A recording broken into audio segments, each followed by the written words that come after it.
नमस्कार, सत श्री अकाल। मैं पत्रकार शकीब अनवर सिद्दीकी हिंदुस्तानी अब तक से बोल रहा हूँ। 2-3 दिन पहले फतेहपुर ये अपना पूरा मुफ्ती थाना के अंतर्गत एक मामला सामने आया, जिसमें निशा यादव की पत्नी सुरजीत कुमार निवासी ग्राम फतेहपुर घाट थाना पूर्व मुफ्ती जनपद द्वारा डायल 112 पर कॉल करके मारपीट करने के संबंध में जो है उसको 112 को कॉल किया गया। महिला को थाने में सुपुर्द किया गया और पीआरवी ने अपने इंस्पेक्टर अपने इवेंट रजिस्टर्ड में इसका उल्लेख किया और ये भी अंकित किया कि मौके पर आरोपी नहीं मिला। इस संबंध में तत्काल पुलिस ने संज्ञान में लिया और आरोपियों को इलाका क्षेत्र से जो है गिरफ्तार किया। दोनों पक्षों में की बात सुनकर ग्राम पंचायत श्री बच्चू लाल कनौजिया को भी बुलाया गया। ग्राम प्रधान द्वारा बताया गया कि पुराने समय के सभी पट्टे निरस्त कर दिए गए हैं और नए सिरे से ज़रूरतमंद को पट्टे आवंटित करने का काम चल रहा है। फिर भी महिला की बात को ध्यान में रखते हुए स्थानीय उक्त प्रकरण नंबर 1 सोहनलाल निषाद पुत्र मसूरिया दीन 2 पारसनाथ निषाद पुत्र सोहनलाल निवासी ग्राम फतेहपुर घाट थाना पूर्व मुफ्ती जनपद को धारा 151 सीआरपीसी में चालान कर भरकर मुचलके पर पाबंद कर न्यायालय एसडीएम सदर प्रयागराज भेजा गया।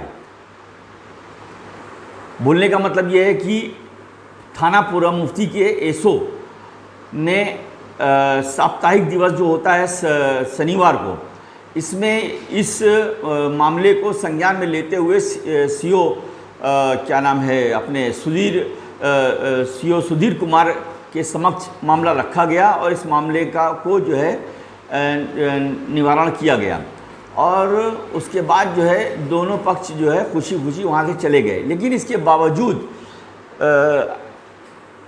स्थानीय पत्रकार वहाँ के पूर्व मुफ्ती के उन लोगों ने जो है इस मामले को ऐसा बताया जाए कि इस मामले को बहुत बढ़ा चढ़ाकर अपने पोस्ट में लिखा, ट्वीट किया और उसमें जो है पुलिस की भूमिका को धूमिल किया गया।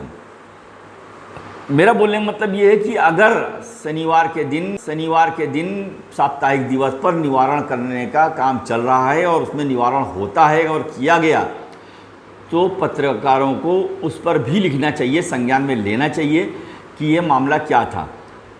अगर उनको ये पहले मालूम पड़ा कि भाई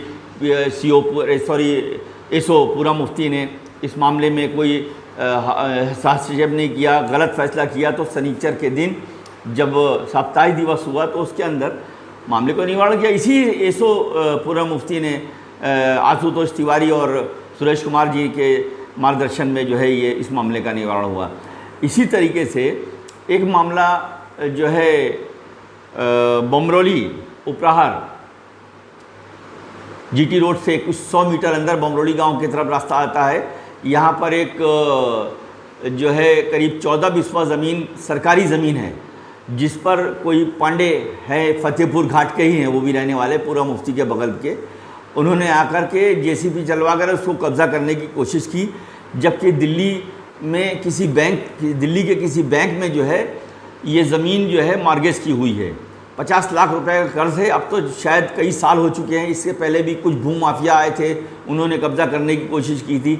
आज के दिन करीब 4 बजे के जो है दरमियान कुछ लोग आए और जेसीबी चलाने की कोशिश किया, जिस कोई सुपुर्द दिल्ली के बैंक ने की थी ज़मीन, उनको इसका वो दिया गया था, इसकी जिम्मेदारी दी गई थी कि कोई आता है तो उसको इन्फॉर्म करें। तो वो चंद्रमान तिवारी थे, उनको जब मालूम पड़ा तो उन्होंने आगे जेसीबी को रोका और तुरंत जो है सीओ सिविल लाइंस और थाना पूर्व मुफ्ती को इत्तला किया और थाना पूर्व मुफ्ती के एसओ ने संज्ञान में लिया। संज्ञान में लेकर तुरंत जो है इस मामले जेसीबी को रोका गया और जेसीबी को रोक करके यहाँ से वापस भेजा गया।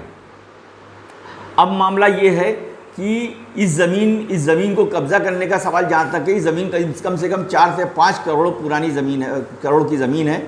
इसलिए इस ज़मीन पर सभी लोग कब्ज़ा कर रहे हैं। चंद्रमान तिवारी जिनके सुब्रुत बैंक ने इस ज़मीन की हुई है, मतलब उनको इसकी तनख्वाह भी दी जाती है, शायद 7,000 साढ़े 7,000 रुपये तनख्वाह मिलती है उनको इसकी। उन्होंने ऐसा बताया कि कोई दिनेश है मैनेजर दिल्ली में किसी बैंक के, जिनको ये ज़मीन मॉर्गेज की हुई है, जिस बैंक में मॉर्गेज की हुई है, उन्होंने एसओ पूरा मुफ्ती से बात करके उनको संज्ञान में दिया और इस बात की इत्तला की गई, हम पूरा पेपर भेजते हैं, ये ज़मीन हमारे पास मॉर्गेज है, जब तक नीलामी नहीं होगी तब तक ये ज़मीन किसी की नहीं है।